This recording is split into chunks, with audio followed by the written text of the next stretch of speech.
Hi, this is Peter from Anatomy Zone, and in this tutorial we will take a look at the distribution of the sympathetic nervous system. In the previous part of this tutorial we looked at the basic structure of the sympathetic nervous system and the different configurations of the pre- and post-ganglionic fibres.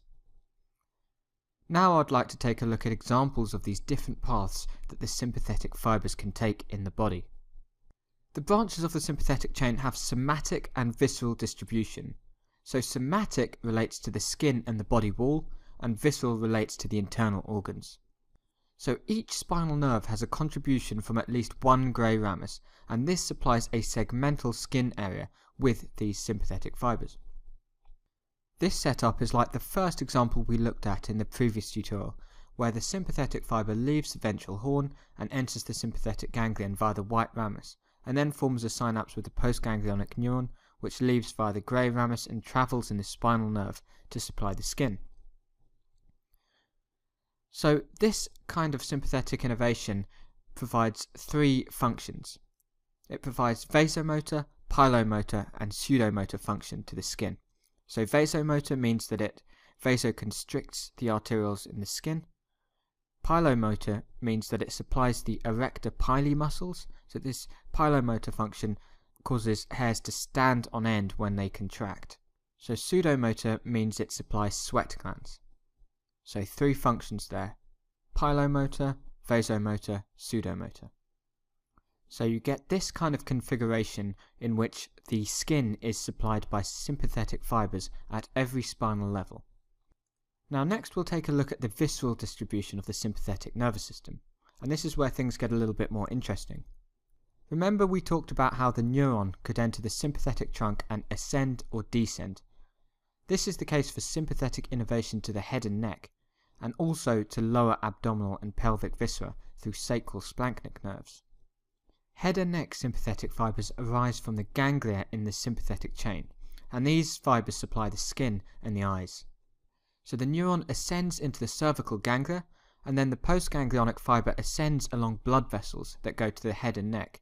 So it kind of hitchhikes along these blood vessels which supply the head and neck structures, so the vertebral arteries and the internal carotid arteries. So coming on to the thoracic viscera, these are supplied by sympathetic outflow from spinal regions T1 to T4, and the organs in the thorax are supplied by various plexuses. So the preganglionic neuron for the thoracic organs enter the sympathetic ganglion, and instead of leaving by the grey ramus and along the spinal nerve like the somatic supply, they leave in their own nerve. Remember that autonomic nerves that take off on their own like this, without travelling in a spinal nerve, are known as splanchnic nerves. So these nerves supply the heart and the lungs, and are therefore known as cardiopulmonary splanchnic nerves.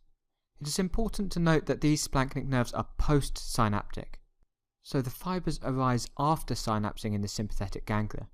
We will see in a moment how the abdominopelvic splanchnic nerves are pre-ganglionic.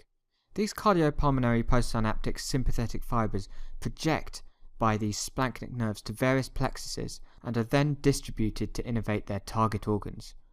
So you've got cardiac, pulmonary and esophageal plexuses. Now we will take a look at the case where the preganglionic fibre doesn't synapse in the sympathetic trunk at all.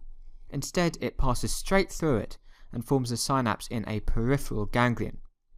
Again, these autonomic neurons are not travelling in spinal nerves, so they are known as splanchnic nerves.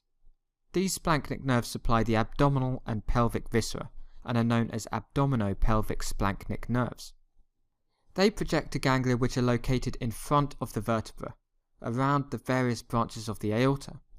You've got the celiac ganglia, the superior and inferior mesenteric ganglia, the aortico-renal ganglia, and the superior and inferior hypogastric ganglia. And you'll also hear these referred to as plexuses. So in terms of the splanchnic nerves, the abdominopelvic splanchnic nerves, you've got the thoracic splanchnics, the lumbar splanchnics, and the sacral splanchnics. Pelvic splanchnics are part of the parasympathetic nervous system. An easy way to remember that is sacral, sympathetic, pelvic, parasympathetic. Now coming back to the thoracic splanchnics, these are divided into the greater, the lesser, and the least. The greater thoracic splanchnic nerve arises from T5 to T9 and its synapses in the celiac ganglion. The lesser thoracic splanchnic arises from T10 to T11, and this synapses in the superior mesenteric and the aortico-renal ganglia. The least splanchnic nerve arises from T12 and synapses in the aortico-renal ganglia. In terms of the lumbar and sacral splanchnics, the lumbar projects to the inferior mesenteric ganglion and the sacral splanchnics project to the inferior hypogastric plexus. So there's actually a lot of intermingling of these fibres and plexuses, and there's a degree of variability. And different textbooks will say different things, but this is just to give you a rough idea of how the sympathetic distribution is set up. So once the preganglionic fibre has reached its prevertebral ganglion, the postganglionic fibre then travels along corresponding blood vessels to innervate the target organs. So it's a good idea to get to know the blood supply of the abdominal organs in order to understand the innervation. So for example, the lesser curvature of the stomach is supplied by the left gastric artery, so the innervation to this lesser curvature will follow the same blood supply along the left gastric. And if we look at the liver, for example, you've got the common hepatic artery going into the proper hepatic and then dividing into the right and left hepatic arteries, and the innervation will follow from that celiac ganglion along this blood supply to supply the liver. Now, more broadly speaking, you've got foregut structures which are supplied from the celiac ganglion, midgut structures supplied from the superior mesenteric ganglion, and hindgut structures like the descending colon, sigmoid colon, rectum supplied through the inferior mesenteric plexus. Now, one thing I haven't mentioned yet is a special organ which sits on top of the kidney, and this is the adrenal gland. So the adrenal medulla of the adrenal gland is special because the preganglionic fibres directly innervate it. So the adrenal medulla itself is like a ganglion. So the preganglionic fibres pass directly through the celiac ganglion without forming any synapse, and then these fibres are in direct contact with the chromaffin medullary cells.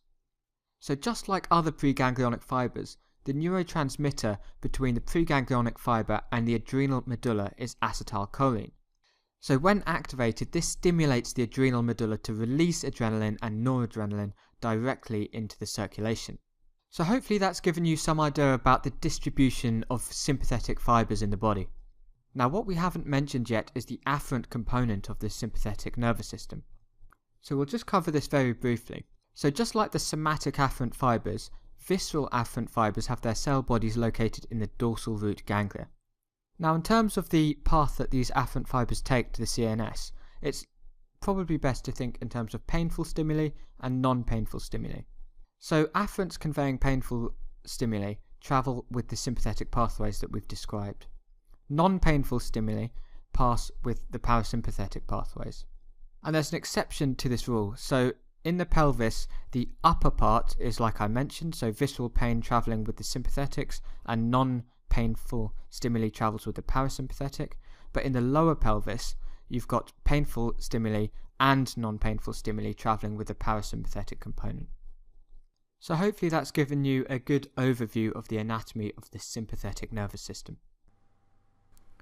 If you have found this video helpful, please click the like button, subscribe to our channel, and make sure you check out some more of our videos. Thank you for watching.